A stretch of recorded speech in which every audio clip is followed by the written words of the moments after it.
بسم اللہ الرحمن الرحیم الحمدللہ رب العالمین والصلاة والسلام علی سید المرسلین و خاتم النبیین اما بعد۔ صحیح بخاری جلد 1 باب کتاب الایمان، حدیث نمبر 32، اردو ترجمہ۔ اس بیان میں کہ بعض ظلم و بعض سے ادنا ہے۔ ہمارے سامنے ابو ولید نے بیان کیا، انہوں نے کہا ہم سے شعبہ نے بیان کیا دوسری ہند، اور امام بخاری رحمۃ اللہ علیہ نے کہا کہ ہم سے اسی حدیث کو بشر نے بیان کیا، ان سے محمد نے، ان سے شعبہ نے، انہوں نے سلیمان سے، انہوں نے علقمہ سے، انہوں نے عبداللہ بن مسعود رضی اللہ عنہ سے۔ جب سورہ انعام کی یہ آیت اتری، الذین آمنوا ولم یلبسوا ایمانہم بظلم، جو لوگ ایمان لائے اور انہوں نے اپنے ایمان میں گناہوں کی آمیزش نہیں کی، تو آپ صلی اللہ علیہ وسلم کے اصحاب نے کہا، یا رسول اللہ یہ تو بہت ہی مشکل ہے، ہم میں سے کون ایسا ہے جس نے گناہ نہیں کیا؟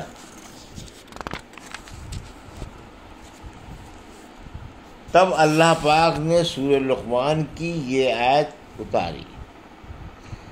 ان الشرک لظلم عظیم، کہ بے شک شرک بڑا ظلم ہے۔ حدیث نمبر 33، اردو ترجمہ۔ منافق کی نشانیوں کے بیان میں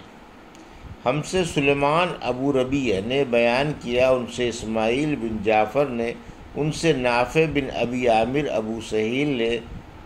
وہ اپنے باپ سے، وہ حضرت ابو ہریرہ رضی اللہ عنہ سے روایت کرتے ہیں، وہ رسول اللہ صلی اللہ علیہ وسلم سے نقل کرتے ہیں کہ آپ صلی اللہ علیہ وسلم نے فرمایا، منافق کی علامتیں 3 ہیں، جب بات کرے تو جھوٹ بولے، جب وعدہ کرے تو اس کے خلاف کرے،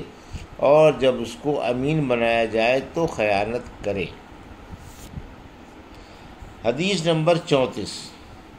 اردو ترجمہ۔ ہم سے قبیصہ بن عقبہ نے یہ حدیث بیان کی، ان سے سفیان نے، وہ اعمش بن عبید اللہ بن مرہ سے نقل کرتے ہیں، وہ مسروق سے، وہ عبداللہ بن عمر رضی اللہ عنہ سے روایت کرتے ہیں کہ رسول اللہ صلی اللہ علیہ وسلم نے فرمایا کہ 4 عادتیں جس کسی میں ہوں تو وہ خالص منافق ہے، اور جس کسی میں ان 4 میں سے ایک عادت ہو تو وہ بھی نفاق ہی ہے جب تک اسے نہ چھوڑ دے۔ وہ یہ ہیں، جب اسے امین بنایا جائے تو امانت میں خیانت کرے، اور بات کرتے وقت جھوٹ بولے، اور جب کسی سے عہد کرے تو اسے پورا نہ کرے، اور جب کسی سے لڑے تو گالیوں پر اتر آئے۔ اس حدیث کو شعبہ نے بھی سلیمان کے ساتھ اعمش سے روایت کیا ہے۔ حدیث نمبر 35، اردو ترجمہ۔ شب قدر کی بیداری اور عبادت گزاری بھی ایمان ہی میں داخل ہے۔ ہم سے ابو الایمان نے بیان کیا، انہیں شعیب نے خبر دی، کہا ان سے ابو زناد نے اعراج کے واسطے سے بیان کیا، اعراج نے حضرت ابو ہریرہ رضی اللہ عنہ سے نقل کیا، وہ کہتے ہیں کہ رسول اللہ صلی اللہ علیہ وسلم نے فرمایا، جو شخص شب قدر ایمان کے ساتھ محض ثواب آخرت کے لیے ذکر و عبادت میں گزارے،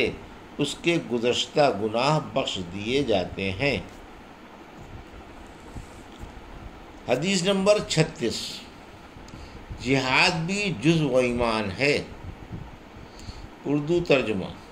ہم سے حرمی بن حفص نے بیان کیا، ان سے عبد الواحد نے، ان سے عمارہ نے، ان سے ابو زرع بن عمرو بن جریر نے، وہ کہتے ہیں میں نے حضرت ابو ہریرہ رضی اللہ عنہ سے سنا، وہ رسول اللہ صلی اللہ علیہ وسلم سے نقل کرتے ہیں، آپ صلی اللہ علیہ وسلم نے فرمایا کہ جو شخص اللہ کی راہ میں جہاد کے لیے نکلا اللہ اس کا ضامن ہو گیا۔ اللہ تعالیٰ فرماتا ہے اس کو میری ذات پر یقین اور میرے پیغمبروں کی تصدیق نے اس سرفروشی کے لیے گھر سے نکالا۔ میں اس بات کا ضامن ہوں کہ یا تو اس کو واپس کر دوں ثواب اور مال غنیمت کے ساتھ، یا شہید ہونے کے بعد جنت میں داخل کر دوں۔ رسول اللہ صلی اللہ علیہ وسلم نے فرمایا، اور اگر میں اپنی امت پر اس کام کو دشوار نہ سمجھتا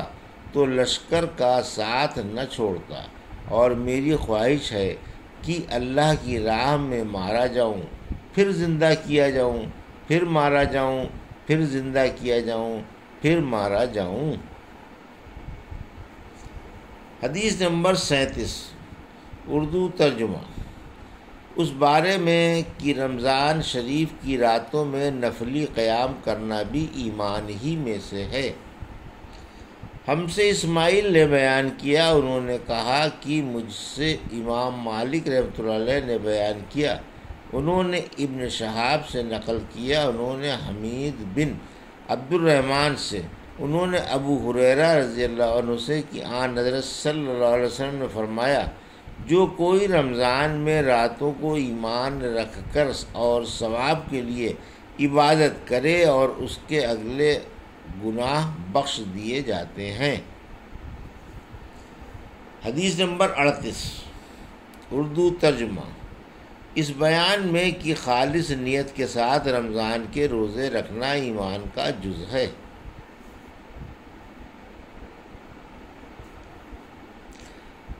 ہم سے محمد ابن سلام نے بیان کیا، انہوں نے کہا کہ ہمیں محمد بن فضیل نے خبر دی، انہوں نے کہا کہ ہم سے یحییٰ بن سعید نے بیان کیا، انہوں نے ابو سلمہ سے روایت کی، وہ حضرت ابو ہریرہ رضی اللہ عنہ سے نقل کرتے ہیں کہ آن حضرت صلی اللہ علیہ وسلم نے فرمایا، جس نے رمضان کے روزے ایمان اور خالص نیت کے ساتھ رکھے اس کے پچھلے گناہ معاف بخش دیے جائیں گے۔ حدیث نمبر 39 اردو ترجمہ۔ اس بیان میں کہ دین آسان ہے، جیسا کہ رسول اللہ صلی اللہ علیہ وسلم کا ارشاد ہے کہ اللہ کو سب سے زیادہ وہ دین پسند ہے جو سیدھا اور سچا ہو، اور یقیناً وہ دین اسلام ہے، سچ ہے۔ ان الدین عند اللہ الاسلام۔ ہم سے عبدالسلام بن مطہر نے بیان کیا، انہوں نے کہا کہ ہم کو عمر بن علی نے معان بن محمد غفاری سے خبر دی، وہ سعید بن ابو سعید مقربی سے وہ ابو ہریرہ رضی اللہ عنہ سے کہ آن حضرت صلی اللہ علیہ وسلم نے فرمایا، بے شک دین آسان ہے، اور جو شخص دین میں سختی اختیار کرے گا تو دین اس پر غالب آ جائے گا اور اس کی سختی نہ چل سکے گی، بس اس لیے اپنے عمل میں پختگی اختیار کرو اور جہاں تک ممکن ہو میانہ روی برتو، اور خوش ہو جاؤ کہ اس طرز عمل سے تم کو دارین کے فوائد حاصل ہوں گے، اور صبح اور دوپہر اور شام اور کسی قدر رات میں عبادت سے مدد حاصل کرو۔ نماز 5 وقتہ بھی مراد ہو سکتی ہے کہ پابندی سے ادا کرو۔ حدیث نمبر 40 اس بارے میں کہ نماز ایمان کا جز ہے، اور اللہ تعالیٰ نے فرمایا ہے کہ اللہ تمہارے ایمان کو ضائع کرنے والا نہیں، یعنی تمہاری وہ نمازیں جو تم نے بیت المقدس کی طرف منہ کر کے پڑھی ہیں قبول ہیں۔ ہم سے عمر بن خالد نے بیان کیا، انہوں نے کہا ہم سے ظہیر نے بیان کیا، انہوں نے کہا ہم سے ابو اسحاق نے بیان کیا، ان کو حضرت براء بن عازب رضی اللہ عنہ نے خبر دی کہ رسول اللہ صلی اللہ علیہ وسلم جب مدینہ تشریف لائے تو پہلے اپنی نانحال میں اترے جو انصار تھے، اور وہاں آپ نے 16 یا 17 ماہ بیت المقدس کی طرف منہ کر کے نماز پڑھی، اور آپ کی خواہش تھی کہ آپ کا قبلہ بیت اللہ کی طرف ہو جائے۔ جب بیت اللہ کی طرف نماز پڑھنے کا حکم ہو گیا تو سب سے پہلی نماز جو آپ نے بیت اللہ کی طرف پڑھی عصر کی نماز تھی۔ وہاں آپ صلی اللہ علیہ وسلم کے ساتھ لوگوں نے بھی نماز پڑھی۔ پھر آپ کے ساتھ نماز پڑھنے والوں سے ایک آدمی نکلا اور اس کا مسجد بنی حارثہ کی طرف گزر ہوا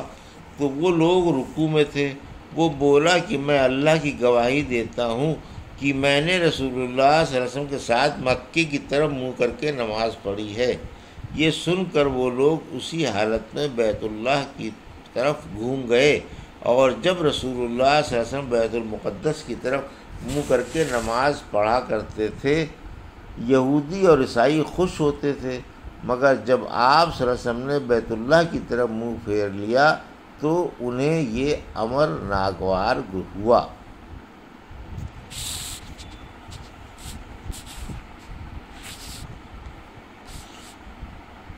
ظہیر کہتے ہیں کہ ہم سے ابو اسحاق نے